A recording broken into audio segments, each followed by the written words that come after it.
There have been quite a few developments in the cases against Donald Trump at all. In fact, well, listen, let's face it, there's so many charges in 4 different jurisdictions and more to come. There's going to be news every day. That's kind of the whole point. They want to distract you from the actual business of electing the next president. So let's get to some of the major highlights with Jordan Sekulow. He's the executive director of American Center for Law and Justice and, of course, host of Sekulow right here on Salem News Channel. Thank you so much for joining us again. Jordan? Thanks, Larry. I want you to comment first on an interview President Trump gave to our colleague Hugh Hewitt on the Hugh Hewitt Show here on Salem News Channel. Take a look at this. Number one, do you think you could get a fair trial in D.C. or in Atlanta? No, I can't. No. So when is the transfer of trial motion going to be made in D.C.? They are political indictments. And even the ones like Atlanta, let's call them local, more local, they're all run out of the DOJ. Manhattan is run out of the DOJ. They actually took their top guy, put him in to run the Manhattan office. Yeah, that's 100% true, in fact. DOJ guy left the Justice Department, went to Manhattan, helped them with their prosecution. The president's right, of course. Now, Hugh says, when will you make the motion to transfer? Let's be real, Jordan Sekulow. Is there anybody in the United States of America who hasn't already formed an opinion, a probably pretty strong, passionate opinion about Donald Trump? This is sort of a fool's errand. Where can Donald Trump ever get a fair trial?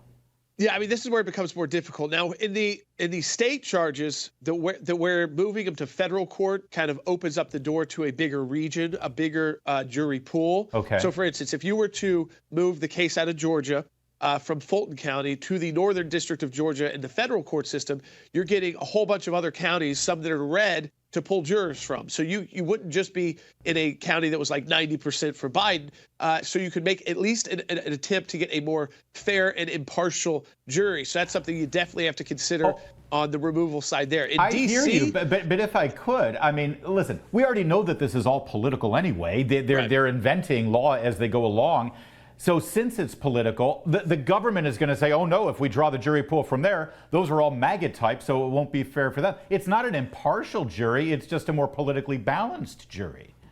Right. I mean, that's the kind of the bizarre part is that that's the best hope here is, and this is why we honestly believe that these disputes, when you're talking about a president of the United States, we've argued this in the Supreme Court, and we're clear while they were president, that they don't really belong in these court systems. Right. They weren't created to set up these kind of disputes. That we have clear ways to punish presidents. We have the impeachment and removal of the president you can go through with Congress that can bar them from office in the future. But now you're even seeing, and this is the crazy stuff, like this 14th Amendment Section 3 move. Yeah. Suddenly, all these law professors who are 80 years old and have been at Harvard for 50 years, all of a sudden feel like the 14th Amendment and this Section 3 can bar a president self-executing, which means a Democrat Secretary of State somewhere could just say, well, I think Donald Trump committed insurrection, so I'm not going to count his votes even if you put him on the ballot. Right.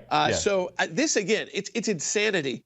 It's the Trump derangement syndrome in the system of law. I think you even saw that yesterday if you watched any of that trial in Georgia, 19 defendants, all these different counts, all the federal movement charged by Mark Meadows. I mean, it's insanity to even try to wrap your head around. But you said it right. The idea is, and they have not been successful yet, but their idea is to make it look like President Trump, and there's even some Republicans who want this to be done, to make it look like President Trump has just got too much to deal with to run or be president. And he's untouchable, and you don't want to align yourself with him. That's the whole goal here. Right. Jordan, let me ask you, you mentioned yesterday's hearing, Sidney Powell and Mr. Cheeseborough, they've been able to separate themselves from the other 16 defendants. They're going to go on their own fast track. Their trial, they requested a speedy trial.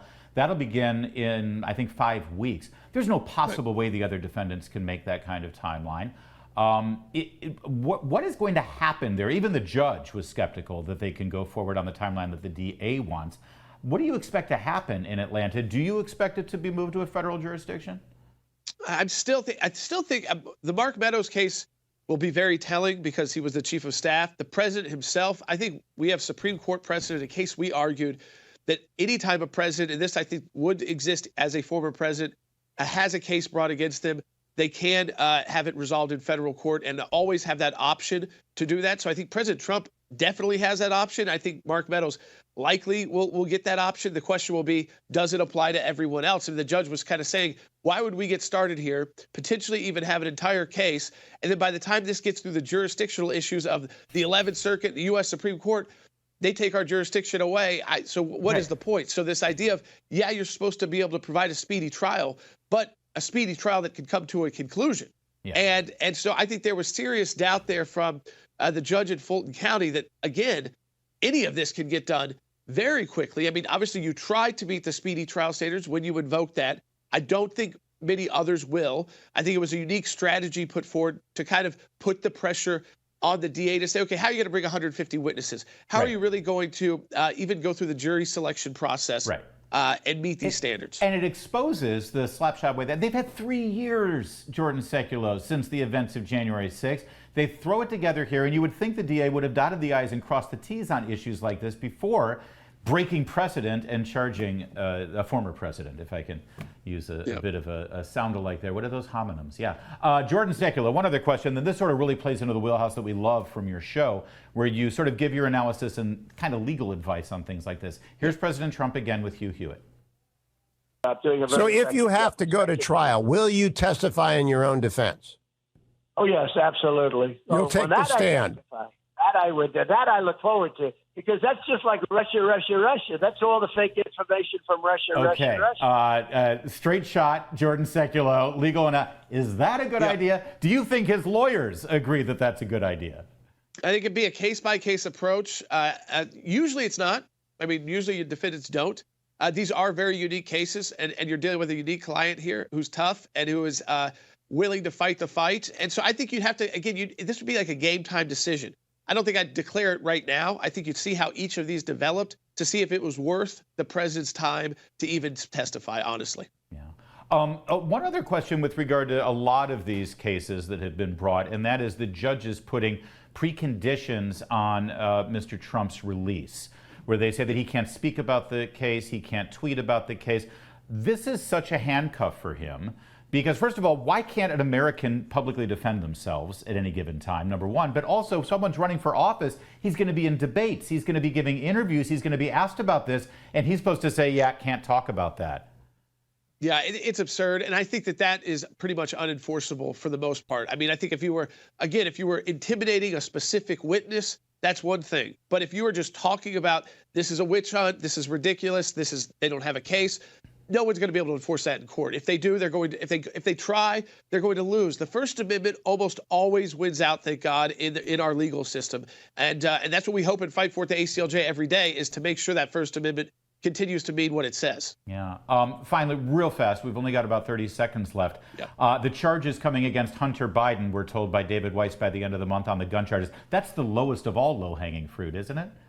It was, and really this was forced by the judge. So I don't think David Weiss just had this come to Jesus moment where he's now suddenly wants to super indict Hunter Biden. The judge had set a timeline here because they threw out the last plea.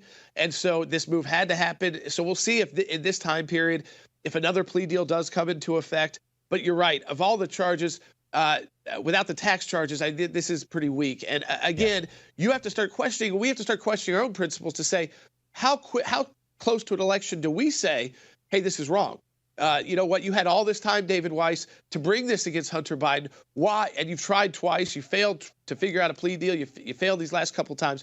Now you're getting close to an election. Right. Is it right, in theory, to even be doing it this way to the president's son? Right. And I would say, actually, no, it's not right. That's where Congress steps in. That's why the impeachment process is there. Jordan Sekulow, great stuff. Thanks for joining us, sir. Thanks, Larry. There's more to come. It's Salem News Channel. O'Connor tonight.